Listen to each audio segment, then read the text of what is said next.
Hi everybody, I'm Johnson, messenger for the spirit world. Hope you're all keeping safe and well.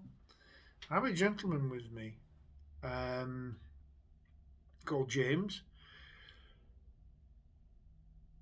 Now, James is a coach driver. He drives a team of six, which is six horses, and he has a bit like a stagecoach for carrying passengers long distances. Now, James is a bit of a character, I've got to admit, and I quite like James. He treads right. He's got one leg in the legit world and the other leg in the world of roguishness, shall we say. So he treads the fine line, and I mean a fine line. Anyway, he operated out of London and Essex in the UK, and he. I've just asked him in my mind's eye about wasn't he frightened of getting robbed and by highwaymen, and right, he said they don't rob me, they rob me passengers. Now, he's telling me that he had a company, and this company involved two or three coaches, obviously horses as well. And everywhere he went he used to have staging posts or taverns where they used to take the horses and put fresh horses on, or put the horses in for the night. And thank you, he's just talking to me, he's just telling me, it's not funny really, but it is funny because he's a lovable rogue, is this guy. And he's telling me that the taverns that he used to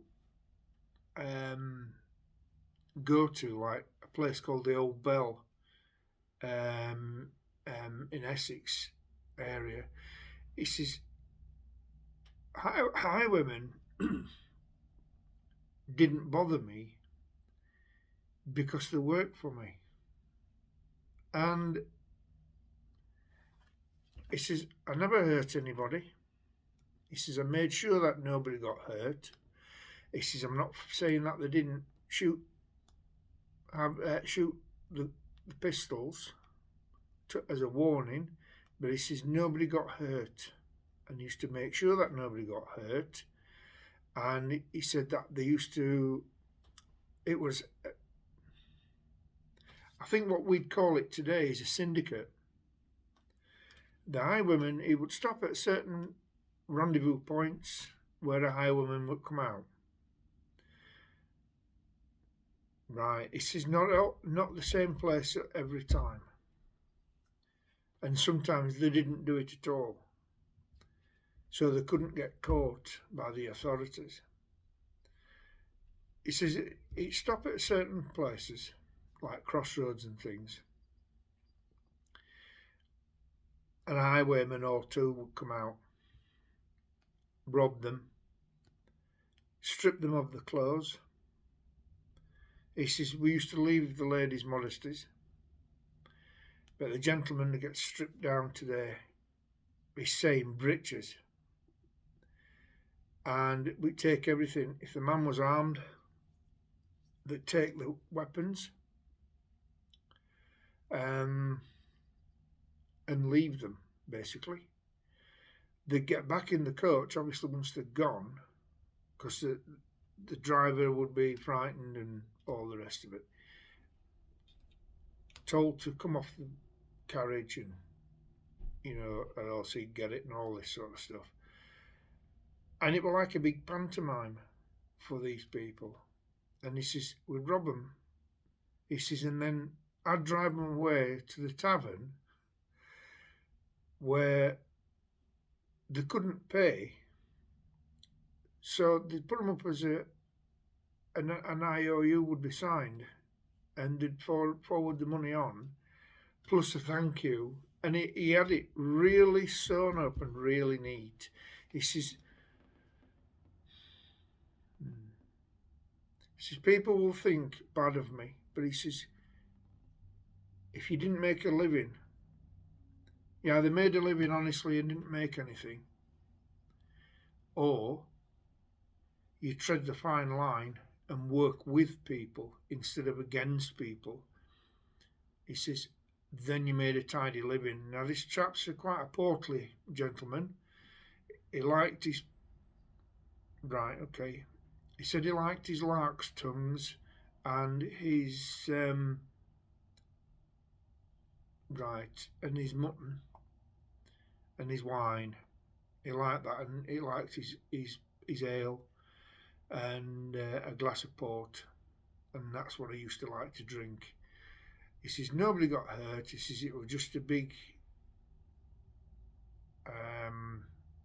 act, if you like, and it was believable. Trust me, it wasn't